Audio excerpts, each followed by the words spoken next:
नमस्कार. घरगुती भोजन या चॅनलमध्ये तुम्हा सर्वांचं अगदी मनापासून स्वागत आहे. आज आपण पोह्यामध्ये बेसनचं मिश्रण टाकून अतिशय पौष्टिक आणि भन्नाट अशी रेसिपी बनवणार आहोत. चला तर मग याचं आपल्याला काय बनवायचं आहे ते पाहण्यासाठी व्हिडिओ कुठेही स्किप न करता अगदी शेवटपर्यंत पहा. वेळ न घालवता आपण लगेचच आजच्या रेसिपीला सुरुवात करूया. एकदा जर तुम्ही ही रेसिपी बनवली ना तर आठवड्यातून 3 ते 4दा नक्कीच बनवून खाल, इतकी अप्रतिम आहे. तर यासाठी सर्वात आधी आपल्याला एका वाटीमध्ये 2 चमचे बेसन पीठ घ्यायचं आहे. त्यामध्ये थोडीशी हळद, थोडंसं चवीप्रमाणे मीठ आणि थोडंसं लाल तिखट घालायचं आहे आणि व्यवस्थित असं बेसन पीठ यामध्ये मिक्स करून घ्यायचं आहे.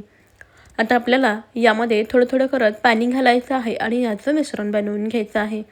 तर हे पाणी यामध्ये एकदम जास्त घालायचं नाही, गरजेप्रमाणे जसे जसे लागेल तसं तसं घालायचं आणि हे मिक्स करून घ्यायचं.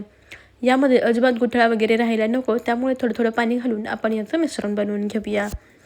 जर असं पातळसर सरसरीत असं आपल्याला याचं मिश्रण बनवून घ्यायचं आहे.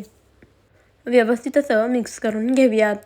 तर ही रेसिपी अगदी झटपट होणारी आहे. तुम्ही सकाळच्या नाश्त्यासाठी बनवू शकता किंवा लहान मुलांना टिफिनसाठी देण्यासाठी सुद्धा ही रेसिपी खूप भन्नाट आहे, पौष्टिक आहे. महत्त्वाचं म्हणजे आपल्या घरामध्ये उपलब्ध असणाऱ्या साहित्यांमध्ये तयार होते. नेहमीचे पोहे खाऊन सुद्धा आपल्याला बऱ्याच वेळा कंटाळा येतो पहा. अशा वेळेस तुम्ही पोह्यापासून ही मस्त पौष्टिक आणि भन्नाट अशी रेसिपी बनवू शकता. इथे पहा आपण बेसनचं असं सरसरीत मिश्रण बनवून घेतलेलं आहे. यामध्ये गुठळा वगैरे काहीही नाहीत. असं पातळसर असं आपल्याला हे बेसन पिठाचं मिश्रण तयार करायचं आहे. पहा, या स्वरूपाचं इथे आपलं हे बेसन पिठाचं मिश्रण तयार झालेलं आहे. याची कन्सिस्टन्सी तुम्ही पहा अशी आहे. आता याला आपण साईडला ठेवून देऊयात. पुढे याला आपण वापरणार आहोत.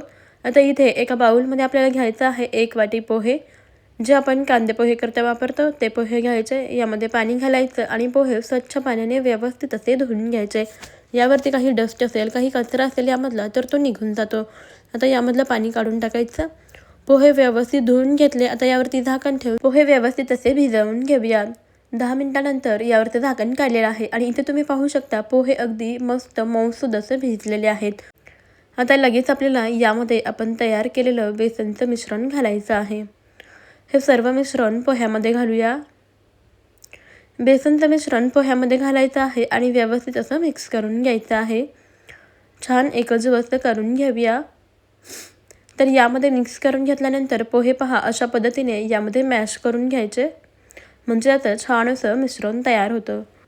चमच्याच्या मदतीने पहा अशा पद्धतीने मॅश करून घ्यायचं आहे. पोहे छान मऊसूद भिजले की पटकन असे मॅश होतात.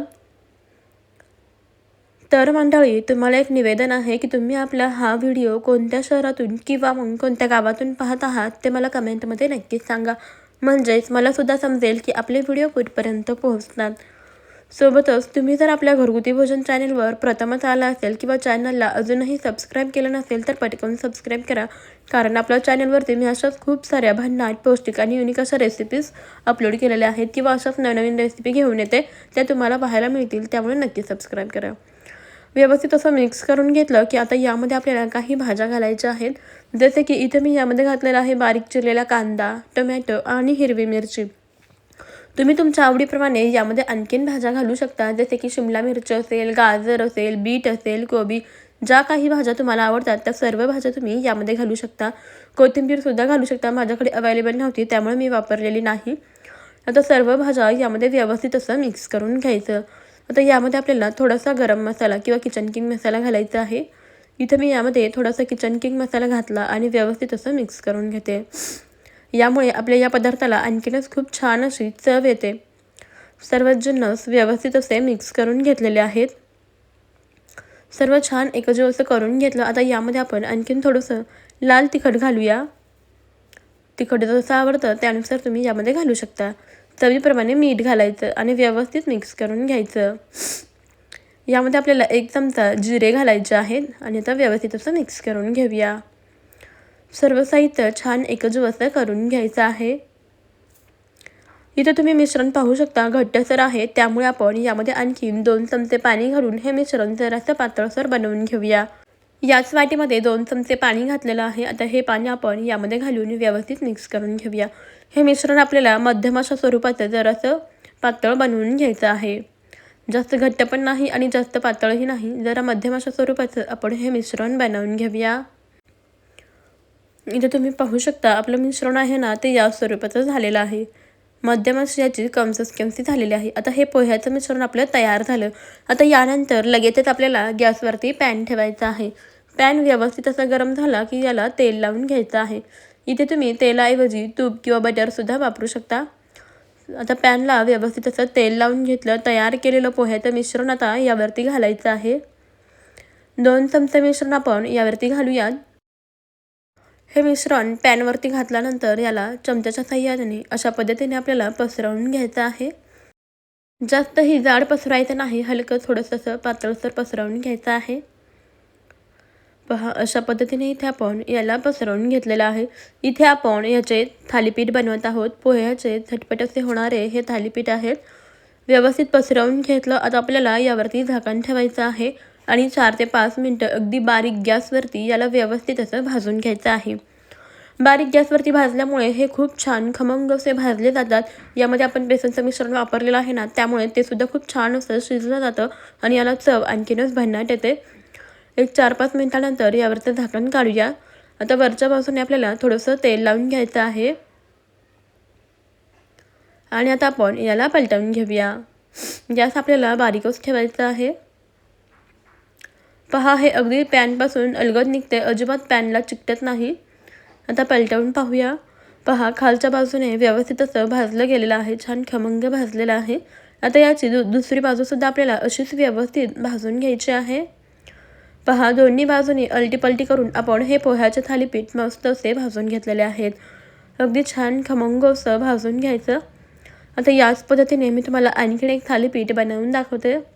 पुन्हा एकदा तव्याला थोडंसं तेल लावून घ्यायचं आहे. तयार केलेलं पोह्याचं मिश्रण तव्यावरती ठेवून त्याला पसरवून घ्यायचं आहे. आता चमच्याने जर पसरवता येत नसेल तर तुम्ही ते हाताला पाणी लावून घेऊ शकता. हात ओलसर करून घ्यायचा आणि हाताने याला अलगद असं पसरवून घ्यायचं. हाताने हे खूप छान पातळ असं पसरलं जातं.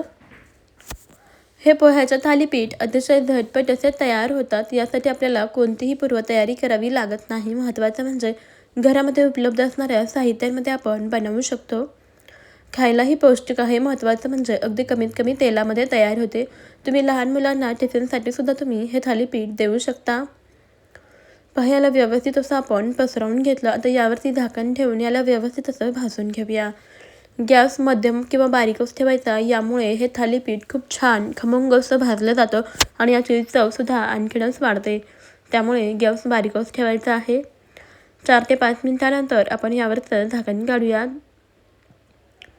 पहा हे थालीपीठ व्यवस्थित असं भाजलं गेलेलं आहे. वरच्या बाजूने आपण थोडंसं तेल लावून घेऊया आणि याला पलटी करून घेऊया. इथे तुम्ही याला पाहू शकता, हे पॅनला अजिबात चिकटत नाही. याला पलटवून घेऊया. पाहू शकता खालच्या बाजूने अगदी मस्त असं भाजलं गेलेलं आहे.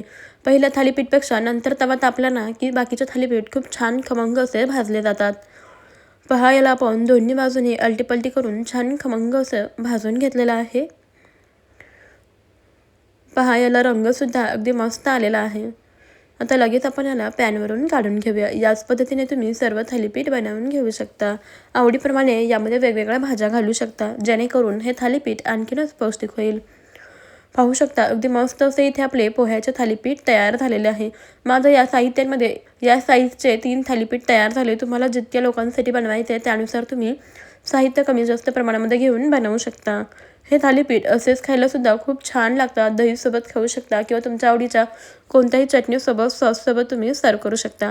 तुम्हीसुद्धा ही थालीपीठची रेसिपी नक्की ट्राय करून पहा. कशी वाटली मला कमेंटमध्ये जरूर कळवा. आवडली असेल तर लाईक करा आणि जाता जाता आपल्या अस्सल मराठमोळ्या घरगुती भोजन या चॅनलला जरूर सबस्क्राईब करा. त्यापुढील बेलायकॉनसुद्धा प्रेस करा, म्हणजेच आपल्या येणाऱ्या नवनवीन भन्नाट आणि युनिक अशा रेसिपीचे अपडेट सर्वात आधी तुम्हाला मिळतील. चला मग मंडळी, आपण भेटूया अशाच पुढच्या एका नवीन रेसिपीमध्ये. तोपर्यंत खात रहा, मस्त रहा आणि सर्वात महत्त्वाचं म्हणजे हेल्दी रहा. व्हिडिओ तुम्ही शेवटपर्यंत पाहिलात त्याबद्दल तुमचे खूप खूप धन्यवाद. चला मग बाय बाय.